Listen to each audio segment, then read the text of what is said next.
Des, I believe that while you were working on licensing of an HMO for a landlord, a chance remark about another property, he said, "Am I responsible for licensing this, or is my subletter?"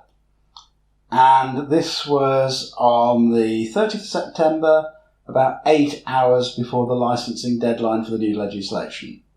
Absolutely. So you've got 8 hours to do everything. How did that work? So initially, the call came in because the subletter had promised to do the works and had promised to apply for the HMO licence. This 30th of September, 3 or 4 o'clock in the afternoon, just a chance call. So I said, yes, you're on the hook if they don't do it. And the fines are to be implemented quite heavily from the next day. He decided that it would be a good idea to appoint us in order to get the licence done. Now, as you can imagine, the team was frantically working. We weren't expecting lastminute.com licence applications. This was interesting because we had to do a lot of things which we didn't expect to have to do. Now, you can't make floor plans instantly, but luckily the landlord, because he purchased the house just 2 years before, had some of these things there. So he provided us everything we needed and we got on with it. Mm-hmm. Now, as you can imagine, the law, and we were very, very lucky, what the law stated was we had to have the application in. So although the works hadn't been done, he also appointed his builders to drop the jobs they were doing and to be there the very next morning. So the builders were there. We met them the next morning with one of the team and just checked everything. But it became very, very obvious on entering the property that this house was not the house they thought it was. In what way? Well, this was a house that was let. It was let and it should have had 5 people living in it, as named on the tenancy agreement. Mm-hmm. That's the permitted occupiers. So, first of all, the living rooms didn't exist anymore. Right. They had been turned into bedrooms. This is not sounding good. One of the bedrooms, it was quite obvious by the contents of the room that there was a male and a female living there. Mm-hmm. And 2 passports sitting on the shelf also sort of indicates 2 people living there. But these weren't passports that just come in from somebody being on holiday. These were tucked away. You could just see them sitting there on the shelf, along with a bunch of other documentation. Mm-hmm. And also in that same room, the ensuite shower was leaking out into the room, but nothing being said about this. So proceeding upstairs into the first bedroom, very, very interesting. There seemed to be a microwave and a fridge in the room, and this was an ensuite room, and it also had a dressing room. So it's quite a big house, as you can imagine. So on entering the bathroom, well, the mould that was creeping all around the bath and all around the sink was unbelievable. And then in what was the dressing room was a quasi-kitchen. They were eating, cooking and doing everything. So instantly, self-contained unit, breach of planning. We're also counting the numbers, and I think at this stage, this was obviously this room, male and female shoes, lots of evidence of things from both parties. So we're counting 2 people downstairs in one room, 1 person in one room, another room we think there's 2 but can't confirm because they're not there. So that's 5. Now we've got 2 more people. We're now at 7 people and we haven't gone through all the rooms. Mm-hmm. So move to the next bedroom, really tidy, really nice, very well. Obviously only 1 person. Next room, 1 person. Next room, 1 person who was living a little bit differently to maybe that. So we counted that there were 10 people living in the house. 10 people. Well, we couldn't see these human beings. No, but there was the evidence of 10. Evidence of 10. We also went to look at the doors, and the kitchen door out to the garden did not have a thumb turn lock, so it wasn't keyless exit. For fire escape, yeah. Absolutely, but the issue was the door was also wide open, so I guess they understood not to lock it, but anybody could have come in at any time, as the garden gate was also open.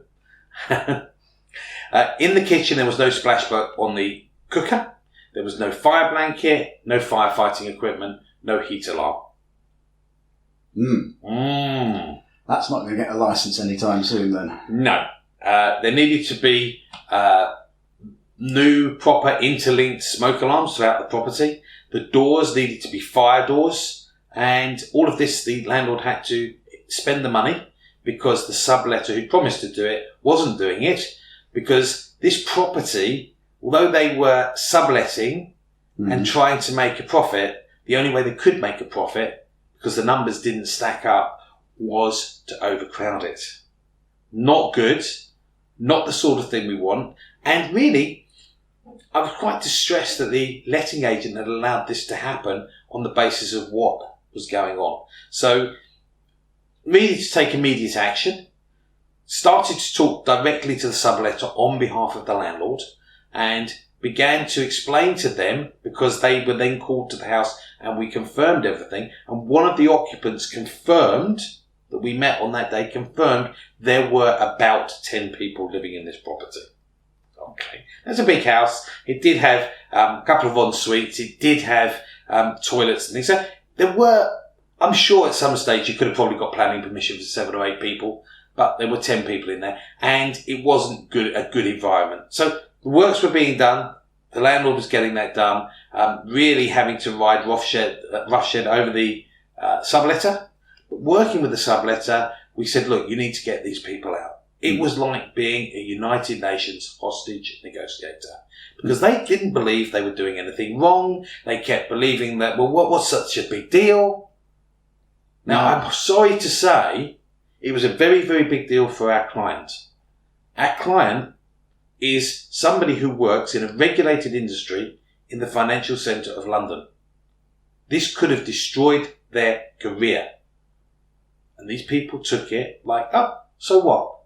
So we've worked with them, we've put them into position, we've worked, and in 7 days, through a soft eviction process and a legal way, and negotiating nicely, people departed.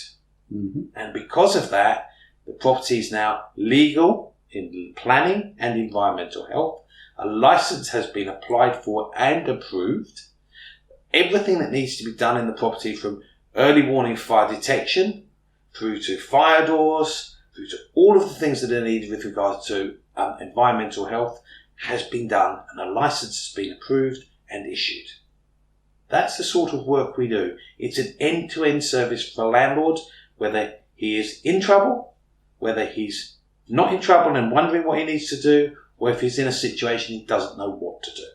It's quite worrying to me that there are so many people out there like this subletter that don't think they're doing anything wrong, that have absolutely no idea of the legislation and regulations that they need to comply with. And it's really good to hear that Landlord Defence is coming up with holistic solutions that make everything good, and I guess get people the training they need. Absolutely. And this subletter, we've offered them 3 times. 3 times. We will train you to do this properly. But they were still waiting for them to appear to be trained. The thing that we have warned them is each time that if you are doing this on a continuous basis everywhere else, you need to fix it or stop. What I found most aggravating, I think is the right word. It's not the word I really feel, but it is the word. It was aggravating. Was their attitude towards this was, well, you just invite the council round and they tell you what to do. But if you haven't made the application, then you can't. And if you make the application and you can't be bothered to do the work or make any effort to do anything, I'm sorry, you're going to be in trouble with the council, and they're going to impose the fines, which currently are generally between £20,000 and £30,000. And that's per item of breach, isn't it? Well, it can be that most of them are trying to work at £5,000 per breach. Right. There were so many breaches here, I wouldn't like to list them right now. You know, the key thing is it's been fixed. We're about solutions, not problems. We're about collaboration, and we're about defending you when you're right and defending the situation when you're right. Sometimes the councils are right if you are completely wrong. But even if you are completely wrong, we'll do our best to help you. Thank you, Des.